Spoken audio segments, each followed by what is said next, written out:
俄乌对抗到了关键节点，美法德慷慨向乌克兰送装备，实际上留了一手，乌克兰要小心西方的忽悠。各位网友大家好，欢迎收看本期中文 Talk。 今天我们来讲一讲美国、法国、德国为何加大向乌克兰送装备。新年伊始俄乌双方都已经加大了战略布局投入，随着局势变化，俄乌双方都不同程度的调整了战略和战术。乌克兰开启了偷袭模式，而俄军呢则摧毁了2台美制海马斯多管火箭炮系统以及附带的800多枚火箭弹，同时还大量消灭乌克兰军的有生力量和数百名西方雇佣兵，甚至还派遣一艘携带着高超音速导弹锆石的俄军护卫舰向大西洋进发。这一系列行动预示着俄乌对抗已经来到了关键节点。现在我们回过头来看看美国西方在这样一个关键时刻他们在做什么呢？不出意料美国及其北约盟友为乌克兰又带来了一大波援助。首先呢，北约秘书长斯托尔滕贝格前段时间表示，坚持对乌克兰军援才能迫使俄罗斯回到谈判桌上。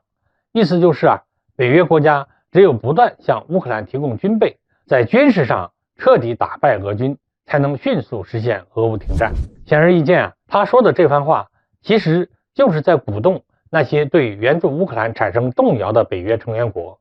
要知道，随着俄乌对抗持续进行，越来越多的国家开始出现了抗议游行，要求本国政府停止对乌克兰军援和对俄罗斯的制裁，这就导致很多国家逐渐失去了对援助乌克兰的信心。所以斯托尔滕贝格这番话其实就是让他们试图相信，只要继续援助乌克兰就能迎来和平。美国呢，首先是以身作则，向乌克兰提供 M2 布莱德利步兵战车，声称强化乌军战场的进攻能力。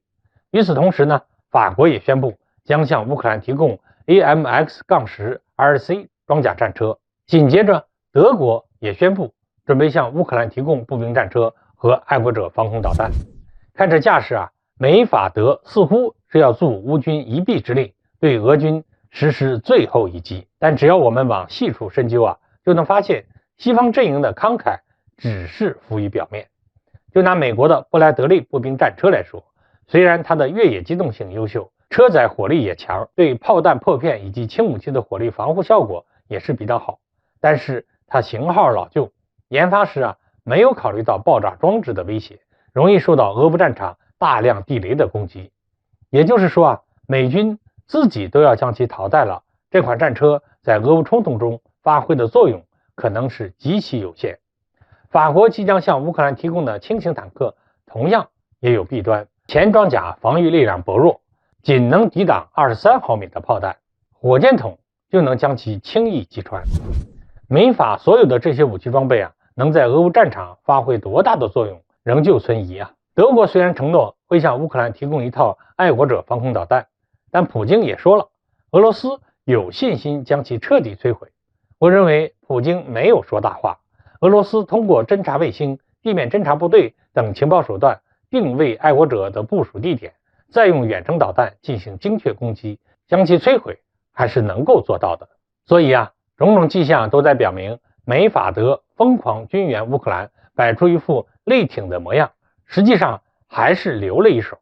乌克兰现在气势很足，但还是需要保持冷静，小心被美国和西方给忽悠瘸了。具体来说在乌方决心要在春季发动总攻的情势下，美法德的做法并不意外，毕竟一直拒绝乌方关于提供主战坦克的要求，已经让泽连斯基心生不满，多少还是要做一些表示的。从另一个角度来看，美法德果真是谋划的一手好算计，既清仓了老式装备库存，还能给俄罗斯制造麻烦。只是这样一来俄乌战场将不可避免要迎来一大波激烈的装备消耗战，损失呢依旧是俄乌双方。好，各位网友，今天的话题我们就聊到这儿，欢迎大家留言讨论，我们下期再见。